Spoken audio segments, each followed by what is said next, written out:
guys, my name is Vera, I'm from Russia, and now I will react to 5 reasons you shouldn't mess with the USA. Okay, it's interesting, but I'm okay with the USA, you know. It's a good country, I think, yeah, but Russia is also a good country, and of course I love Russia more because it's my country. So let's start. The collapse of the Soviet Union in the early 90s left the United States as the sole superpower in the world, and it's never looked back. In all aspects of the world, the United States is indeed a superpower, especially when it comes to its military might, which is unsurpassable in its strength, technological superiority, operational capabilities, and power projection across the globe. Okay. In this video, we'll take a look at the 5 top reasons why you wouldn't want to go against the US military establishment. The United States Air Force is the strongest in the world, not only in the number of operational aircraft, but also in technological superiority. I don't know nothing about that military stuff in Russia, in USA, so okay, I agree with this, but The country currently operates a total of over 15,000 military aircraft, combining all the branches of the military service, including the US Navy, US Army, Coast Guard, and the US Marines. As of 2017, the US Air Force alone has a fleet of over 5,300 aircraft, 406 intercontinental ballistic missiles, and 170 military satellites, greater than any other country in the world. The USA has the largest number of stealth aircraft designed to be silent killers and untrackable by the radar defense systems of most countries in the world. Some of these stealth aircraft include air superiority fighters, such as the F-22 Raptor and the F-35 Joint Strike Fighter, heavy bombers, such as the B-2 Spirit. In fact, the United States pioneered this technology in the 1980s with the introduction of the F-117 Nighthawk stealth attack aircraft. Stealth aircraft are designed to avoid detection using a variety of technologies that reduce radar reflection from ground, sea, or... Really, I don't understand why government money go to some military stuff, and I think it's stupid because if you have your country and all your money go to military, I don't understand this because if you have bad education, but in USA it's good education, but it's not free, you know. In Russia it's free, and you can do free education. You can, okay, it's just in my mind some stuff. So. or air-based radar antennas, thereby reducing its radar cross-section, or RCS. This revolutionary technology allows a 5th-generation aircraft, such as the F-22 Raptor, with a max takeoff weight of 83,500 pounds, to have a radar cross-section of just 0.0001 meters squared, about the size of a bumblebee. What's more insane is that the massive B-2 bomber also has the same radar cross-section as the F-22 Raptor. Thus, it becomes extremely difficult to track stealth aircraft.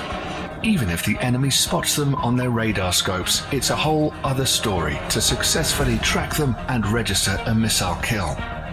The whole idea behind this technology is to break the chain in which a conventional surface-to-air missile defense system works. It's the same reason countries like China and Russia are also hard at developing their own stealth fighter, the Chengdu J-20 and the Sukhoi Su-57, respectively.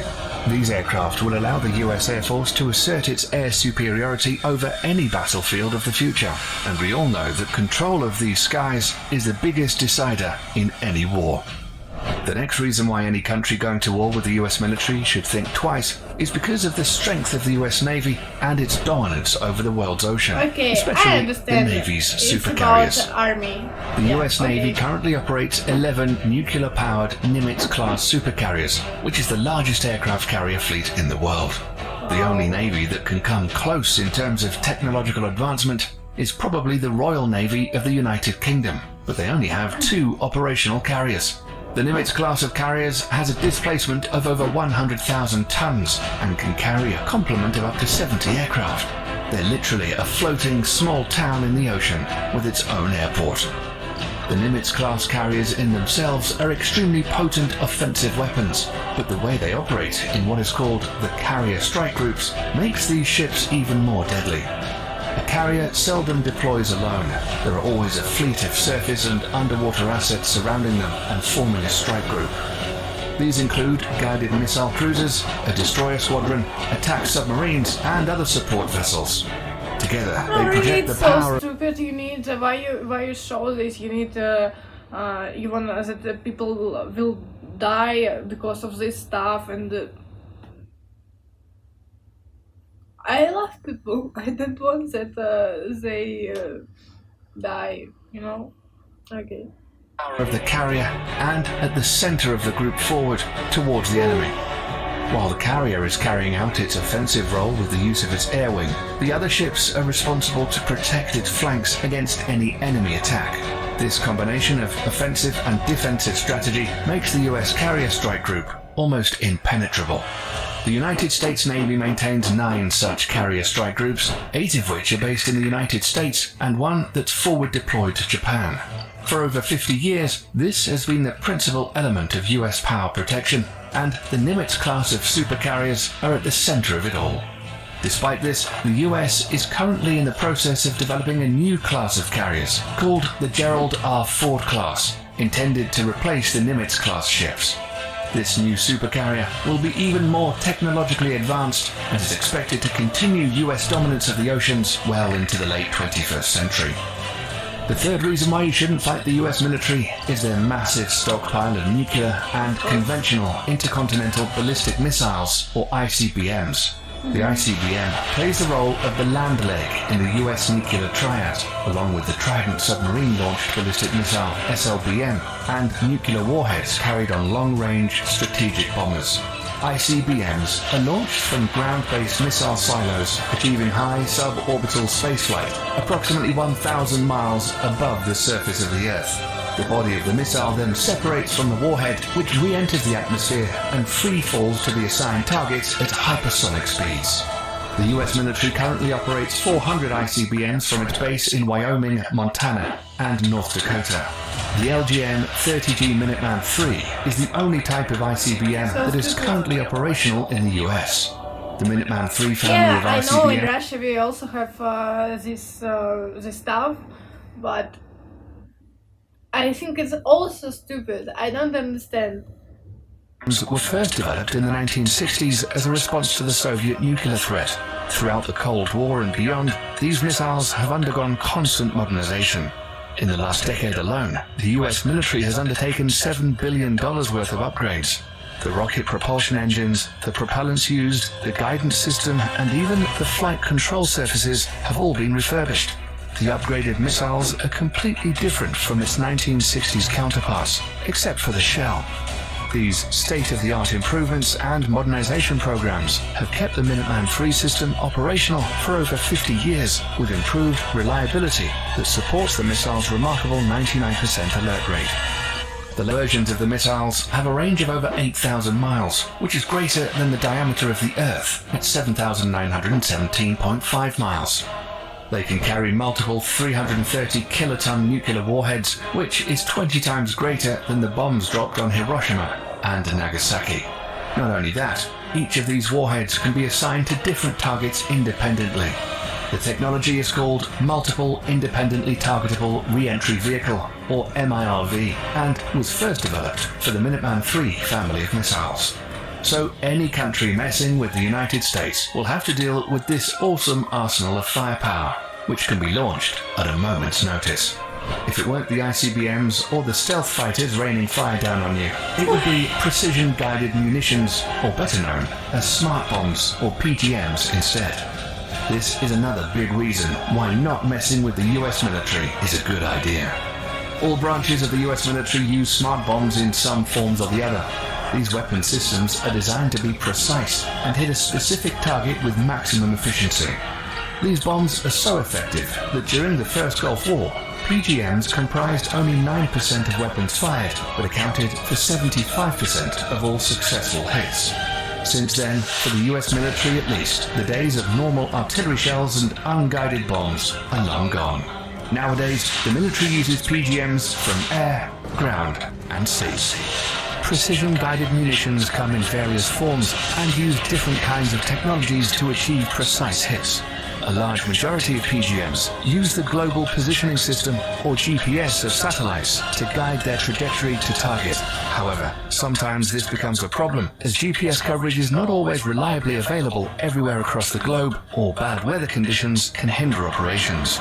Thus, the Office of Naval Research, the Naval Surface Warfare Center, and the Army Research Laboratory have all coordinated to develop the first ever artillery-fired smart munition that will not use GPS guidance. The project is known as Moving Target Artillery Round, or MTAR for short. The MTAR shell can be guided onto stationary as well as moving targets in both land and sea, using a combination of guidance technology. The best part is that these shells can be fired from the existing M777A2 155mm towed howitzer and the M109A7 Paladin integrated management self-propelled 155mm artillery systems already in use by the US military. The shells will also feature an extended range of 40 to 60 miles using rocket boosters to propel them. Once finished, it will afford the US military another potent weapon system that outclasses others around the world. Lastly, the fifth and final reason why you shouldn't fight the US military is drones. We're all familiar with what an unmanned aerial vehicle or drone is and what it's supposed to do. But in recent years, the usability of UAVs are steadily increasing to encompass all spheres of military operations, and the US military is the pioneering spirit behind it. At first, used only for surveillance missions, drones were quickly weaponized after the 9/11 attacks and have been extensively used by the US military in the war against terror as an offensive weapon platform. It's forecasted that over the next decades, the US is in line to purchase over 1,000 combat drones of various classifications. Some of them, like the Lockheed Martin RQ-170 Sentinel and the Boeing MQ-25 Stingray, are already in the final stages of development, and once finished, will provide the US military with state-of-the-art platforms capable of multi-role operations, ranging from attack missions to aerial refueling. Drone technology has reached such heights today that a single UAV can loiter miles above the surface of the Earth for hours, waiting for the target to show its head and sticking with impunity. This capability will allow all the services under the US military to reduce its dependency on manned platforms, thereby reducing the risks during future combat operations. These 5 weapon systems make the US military extremely dangerous for any adversary looking to get into a conflict with them. In a conventional warfare setting, it's almost impossible to beat the US military machine. That's why modern enemies of the United States are employing more and more asymmetric warfare strategies against the mighty US military. Despite that, the US military juggernaut is hands down the most powerful military complex in the world today, and probably will be for decades to come. That's all we have for you today, folks. Thanks for sticking around till the end. If you liked the video and want to stay up to date...